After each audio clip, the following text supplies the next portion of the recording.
Hello and welcome to Business in the Globalized World. I'm Bella Lopez and I'm going to be giving you this presentation. I apologize beforehand if there is any scratchiness in my voice. It appears that I have gotten sick over the week. All right. A few learning objectives we're going to go over is we're going to define globalization and the different ways that a company can enter the global market. We're going to identify financial and trade institutions and their effects on globalization. We're going to discuss the benefits and costs of globalization in a business. We're going to identify the types of political and economic systems that a company can use, understanding the global inequities of wealth and income, and analyzing the unique opportunities within the bottom of the pyramid. We're going to assess how business can work with the government and the civil sector to address global social issues. So, a few things to go over in our agenda. When we hit slide number 4, we'll be going over the process of globalization. 15 is the pros and cons of globalization. 18 is going to be business in a diverse world.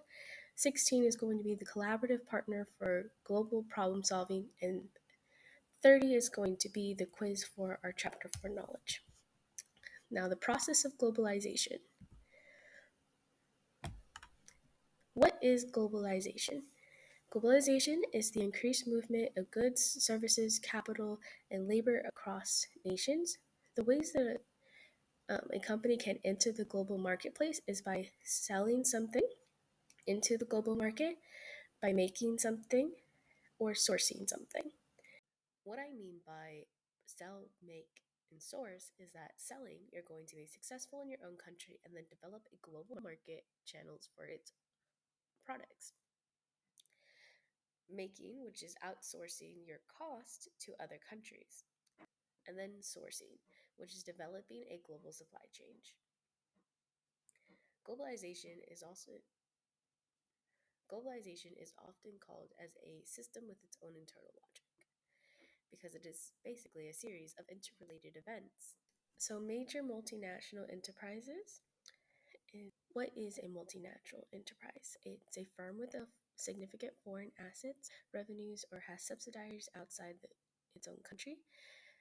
The reason why we're going over this is because globalization affects businesses on all levels, even down to your local farmer's market. Now, did you know that global commerce is actually controlled by a very small percentage of powerful firms? Our next thing is going to be our top 10 non financial multinational enterprises. As you can see, the top 3 spots are going to be in England and coming in second, and then second and 10th, and then most of Europe is going to be 4 through 6, and then the United States pulls up around 7, 8, and 9. Another aspect of globalization is the worldwide flow of capital. Will do foreign direct investment (FDI). It means when someone, an individual or fund, invests money into another country. Some recent trends within FDI is that there is a rise in sovereign wealth fund and inversion. The United States itself is highly guilty of inversion. Inversion is when a company will start to buy a foreign company in order to reduce costs in taxes, so that eventually when they merge, they just have a home office in another country. Globalization also affects human migration. In 2017, 258 million people had migrated into another country. That's about 3.4% of the world's population. And on the right hand side, you can see the companies with the highest migration rates. Saudi Arabia and Canada, the US, and Germany were the top 4 countries with the most migration rates. A way that companies can deal with human migration, there is an example with Germany, where because of the Syrian refugees, a lot of German companies decided to launch a campaign to help the Syrian refugees migrate smoothly into the economy. It did have its bumps and bruises, but some companies reported that when given the proper resources, the Syrian refugees were able to integrate smoothly. Global commerce. Um, we're, we're going to be talking about the financial key institution that we want to talk.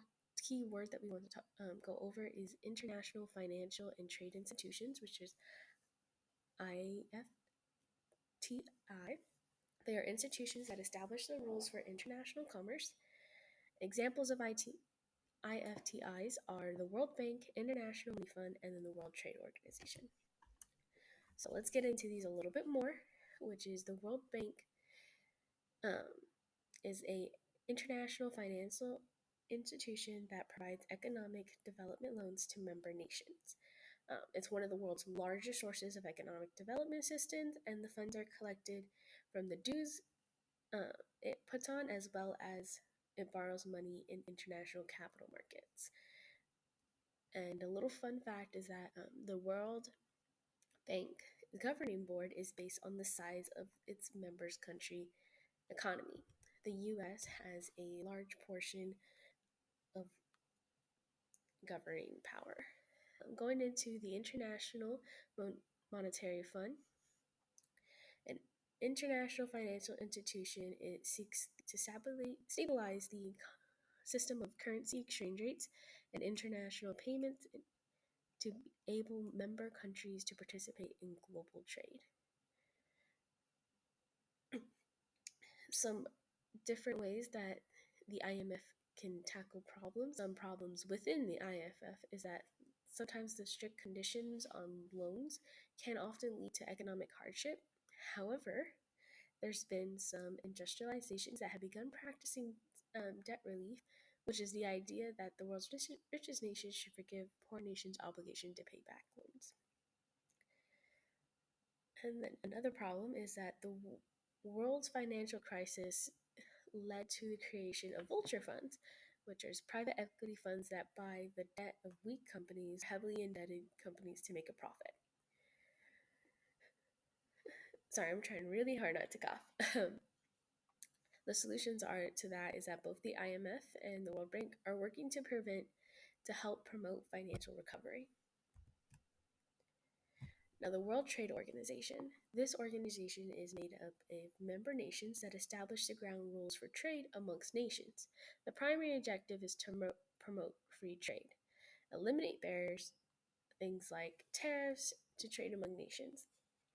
Now, what is a tariff? A tariff is a tax on imported or sometimes exported products, often imposed by governments to protect their own industries for foreign competition. The World Trade Organization also only sets rules for international trade. Our next slide is going to be introducing us to how the World Trade Organization establishes rules. So the first step is that the rules are going to be conducted through rounds of multi-year negotiations, and meetings are often rotated amongst different cities.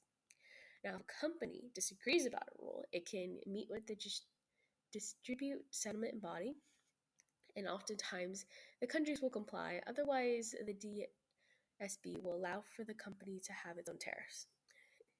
The only way to have a rule overruled is to have every single member oppose it. Otherwise, the rules are binding. It's important to note that one of the golden rules of the FTO is that no country can discriminate against any specific foreign good. So, like, there should not be only a tax imposed upon one country. So during an example of this could be like the SMG. A lot of people did back then wanted to have a ban on SMG. However, that was purely for one country only and not including all countries. Now, what are the pros and cons of globalization? So, the benefits of globalization can include anything between the increase of economic productivity, trends to reduce prices for customers, and it introduces a larger selection for customers as well as increased innovation. access to foreign investment funds. The cons of globalization can be anything between job insecurity due to outsourcing, weakened environmental and labor standards, restrictions of sovereign nations' rights to make their own laws, compatible with despotism, destroys regional and national cultures, and could hurt many individuals and locals area. Before we move on, I just want to quickly go over the definition of despotism. Despotism is when a corporation feels more inclined to go with an anti-democratic nation because of the fact that they have weakened labor laws, environmental standards. Business in the diverse world.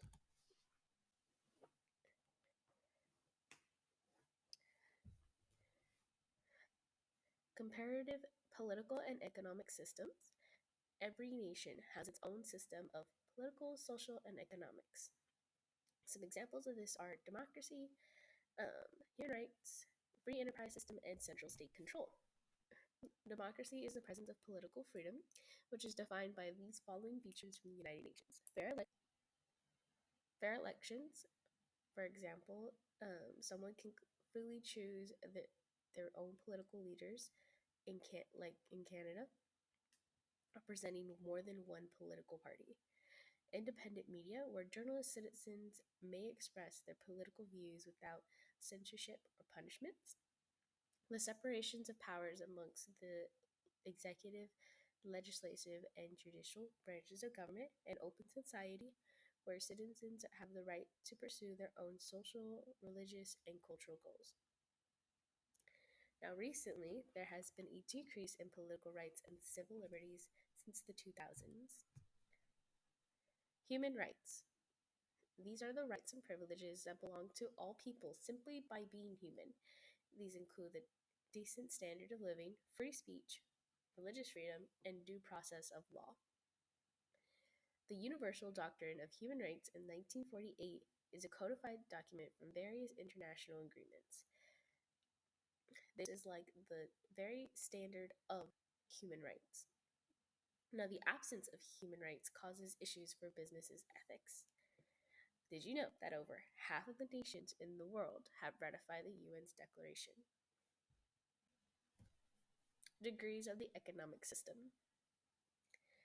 So there are two ends of the economic system. On one end is the free enterprise system. This is a social economic system which is based on private ownership, profit-seeking business firms, and the principle of free markets. And on the other side, we have the central state control, which is a social economic system where the government controls the economic community and all of the things with it. Global inequality and the bottom of the pyramid. The world is comprised of significant inequalities of wealth and income. Businesses are beginning to understand how to serve in social development while also earning a profit. Ways we can measure inequality is through wealth, which is how much a person has in terms of assets and ownership, and income, which is how much someone makes in a day. Our next slide is the global wealth pyramid. At the top, we have the top 1%, and at the bottom is the bottom of the pyramid, which is more than half of the world's population. And this is someone who makes over $3,000 a year or $8 a day. Around 4 billion people make up this demographic. Now, how could focusing on the bottom of the pyramid be a good opportunity for businesses? This forces companies to make quality products at low prices as well as having social development and employment in underprivileged communities. Microfinancing, which is financial organizations providing loans to low income clients or solidarity leaning groups, a community of bars, for example, who traditionally lack access to banking or related services. People in poor countries can receive loans without having collateral to earn a living. Though sometimes this is a long process, it can be very profitable and even stimulate the local economy. Collaborative partner for global problem solving. Business in a diverse world is challenging. Global action networks which are a collaborative multi-sectoral partnership focuses on the particular social issues and problems within the global community. There are three sectors within our world. Now, what is a sector? A sector is a broad division of society. A civil society, which is composed of nonprofit, educational, religious, community, family, and interest group organizations.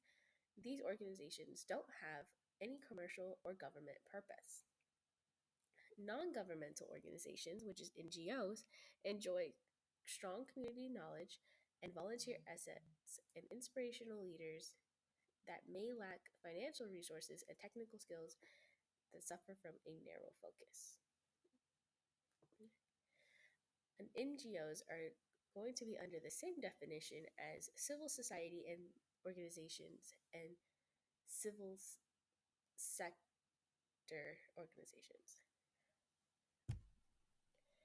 Recently, there's been an increase in NGOs that are concerned with the environmental, labor, worker rights, community development, and human rights. It is said that these could be due to the rise of democracies. Other sectors of the Global Action Network include business and government. GANs from all of the three sectors can provide support in other industries and overlapping other weaknesses. Businesses can work with governments and civil society organizations around the world in collaborative partnerships that draw unique abilities of each to address common problems. Now we're going to have our knowledge assessment. There's our next question. It's a multiple choice. What is globalization?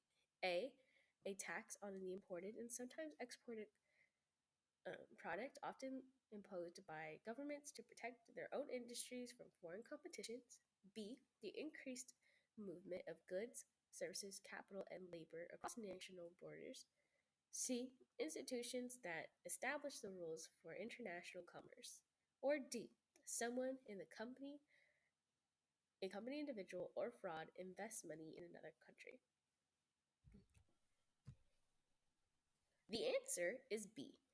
Globalization is the increased movement of goods, services, capital, and labor across the nation's borders. Our next multiple question choice is going to be all of the following are costs to globalization except A. Specialization, B. Harmful to individuals in local areas, C. Restrictions on sovereign nations' rights, or D. Job insecurity. The answer is A. Specialization is actually a benefit to globalization. Our next question is true or false. It is a bad idea for a company to focus on sailing to the bottom of the pyramid. The answer is false. A business that focuses on the bottom of the pyramid has benefits like forcing companies to make quality products at low prices and social development/employment in underprivileged communities. Our last question is also true or false. Nonprofit organizations, NGOs, are the same as civil society organizations.